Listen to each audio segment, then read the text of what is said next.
అదే RTV app వార్తల్ని క్షణాల్లో చదివే అవకాశం ఉంటుంది. ఒక న్యూస్ పేపర్, ఒక టెలివిజన్ ఛానల్ మీ చేతుల్లో ఎప్పుడూ ఉంటాయి. మొన్న అసెంబ్లీలో జరిగిన విషయం మీ అందరికీ తెలిసిన విషయమే. ప్రజాస్వామ్య భారతదేశంలో ప్రజాప్రతినిధులు అనేటోళ్ళు ప్రజలకు రోల్ మోడల్గా ఉండాలి, కానీ ప్రజల చేత ఎన్నుకోబడి శాసనసభలకు పోయిన తర్వాత శాసనసభలో కూడా ఎలా వ్యవహరించాలో తెలియని వారు కూడా అసెంబ్లీలో ఉండడం చాలా బాధాకరం, అవమానకరం. ఒక దళితుడైన స్పీకర్ మీద అనుచిత వ్యాఖ్యలు చేసిన జగదీష్ రెడ్డిని సస్పెండ్ చేయడం కాదు, ఆయన సభ్యత్వమే రద్దు చేసి ఆయన మీద SC ST case, atrocity case book చేయాలి. ఇప్పుడిప్పుడే జస్ట్ అభివృద్ధిలోకి వస్తున్న బడుగు బలహీన వర్గాలను ఇంకా ఈ సభ్య సమాజంలో ఇట్లా అణిచివేయడానికి పూనుకోవడం అనేది అవమానకరం, బాధాకరం. జగదీష్ రెడ్డి గారు అహంకారంతో ఆయన అనుచిత వ్యాఖ్యలు చేయడం జరిగింది. ఒక శాసన స్పీకర్ అంటే స్టాట్యూటరీ బాడీ, కాన్స్టిట్యూషనల్ బాడీ. అది ఆ చైర్లో కూర్చున్న ఏ వ్యక్తి అయినా సమానమైన విలువలతో నిష్పక్షపాతంగా వ్యవహరించి అందరినీ సమానంగా చూసే సీట్ అది. అందరినీ సమానంగా చూస్తున్న తరుణంలో మంచిగా పనిచేస్తున్న స్పీకర్ గారిని అవమానించి తన అహంకారాన్ని చాటుకున్న జగదీష్ రెడ్డి, ఖబర్దార్. కాంగ్రెస్ పార్టీ అంటేనే విలువలతో కూడిన బడుగు బలహీన వర్గాలకు పనిచేసి దేశ హితము కోరి దేశ ప్రజలను కాపాడుకునే పార్టీ ఇది.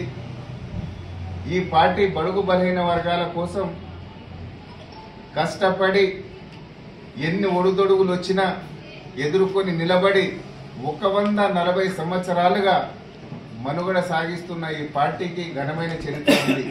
జగదీష్ రెడ్డి గారు, మీ చరిత్ర ఏంటో తెలంగాణ ప్రజలందరికీ తెలుసు. మీ చరిత్ర గురించి మేము మాట్లాడాల్సిన అవసరం లేదు. కానీ కాంగ్రెస్ పార్టీ బడుగు బలైన వర్గాలను గుర్తించి మొన్ననే మీరందరూ చూశారు, ఎమ్మెల్సీ మన ఎమ్మెల్యేల ద్వారా ఎన్నుకోబడే ఎమ్మెల్సీలను ఎస్సీ ఎస్టీ బీసీ వర్గాలనిచ్చి గౌరవించిన పార్టీ కాంగ్రెస్ పార్టీ. మీ పార్టీలో ఎస్సీ ఎస్టీలకు గౌరవం ఉండేనా?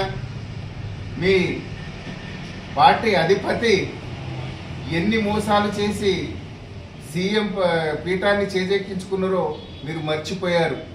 దళితుడినే సీఎం అన్న మీ ముఖ్యమంత్రి చేశాడా? 3 ఎకరాల భూమి అన్న మనిషి 3 ఎకరాలు దళితులకు ఇచ్చాడా? ప్రతి మనిషికి ఉద్యోగం కల్పిస్తా అన్నాడు, కల్పించాడా?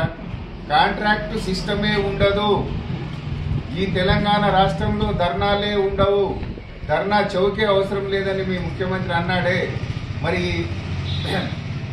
కార్మికుల సమస్యలు ఏమన్నా పరిష్కరించాడా? కాంట్రాక్ట్ వ్యవస్థలో పనిచేస్తున్న కాంట్రాక్ట్ ఎంప్లాయీస్ ఏమన్నా రెగ్యులరైజ్ చేశాడా? కాంట్రాక్ట్ వ్యవస్థను పెంపొందించిన మీ గత ముఖ్యమంత్రి గారి చేష్టలను చూసి సిగ్గుపడుతుంది తెలంగాణ రాష్ట్రం. తెలంగాణ ప్రజలు అది గ్రహించే మీకు బుద్ధి చెప్పి ఇంట్లో కూర్చోబెట్టారు. అయినా మీ అహంకారము ఇంకా తగ్గలేదు. తగ్గించుకొని జాగ్రత్తగా, మర్యాదగా ప్రజాస్వామ్యంలో ప్రజాస్వామ్యబద్ధంగా ఉండడానికి ప్రయత్నం చేయండి. లేకపోతే ఈ తెలంగాణ ప్రజలు మళ్ళీ ఒక్కసారి మీకు వ్యతిరేకంగా ఉద్యమం చేసి మీ యొక్క పుట్టుపూర్వోత్తరాలను ప్రజలకు చెప్పి బట్టలూడదీసి కొట్టే విధంగా ప్రవర్తించొద్దని చెప్పి హితవు పలుకుతున్నాం. మిత్రమా, నువ్వు ఒకేసారి ఫస్ట్ టైంలోనే గెలిచి మంత్రి అయినవు, కానీ మా స్పీకర్ గారు అంచెలంచెలుగా ఎదిగారు. ఎంపీపీగా, ఎమ్మెల్యేగా, మంత్రిగా ఇంత అనుభవం గల ఒక స్పీకర్ను దుర్భాషలాడడం సమంజసం కాదు. మీరు మీ కేటీఆర్ గారు, మీ హరీష్ రావు గారు ఇప్పటికైనా బుద్ధి తెచ్చుకోవాలి. రోజు లేవగానే పాలక పక్షాన్ని దుర్భాషలాడడం కాదు, మీరు చెప్పిన తప్పిదాలను కప్పిపుచ్చుకోవడానికి మాత్రమే అలా వ్యవహరిస్తున్నారని చెప్పి ప్రజలకు తెలిసిపోయింది. ఈ రాష్ట్రాన్ని అప్పుల కుప్ప, అప్పుల ఊబిలోకి నెట్టేసిన మీరు పథకాలు అమలు కావడం లేదని చెప్పడం సిగ్గుచేటు. 7 లక్షల కోట్ల అప్పు మన తెలంగాణ బిడ్డల మీద మీరు పెట్టారు. అయినప్పటికీ మా గౌరవ ముఖ్యమంత్రి గారు అన్ని ఖర్చులను తగ్గి మరిన్ని వీడియోస్ కోసం ఛానల్ ని సబ్స్క్రైబ్ చేయండి. లేటెస్ట్ అప్డేట్స్ కోసం వాట్సాప్ ఛానల్ ని ఫాలో చేయండి. అండ్ లింక్ డిస్క్రిప్షన్ లో ఉంది.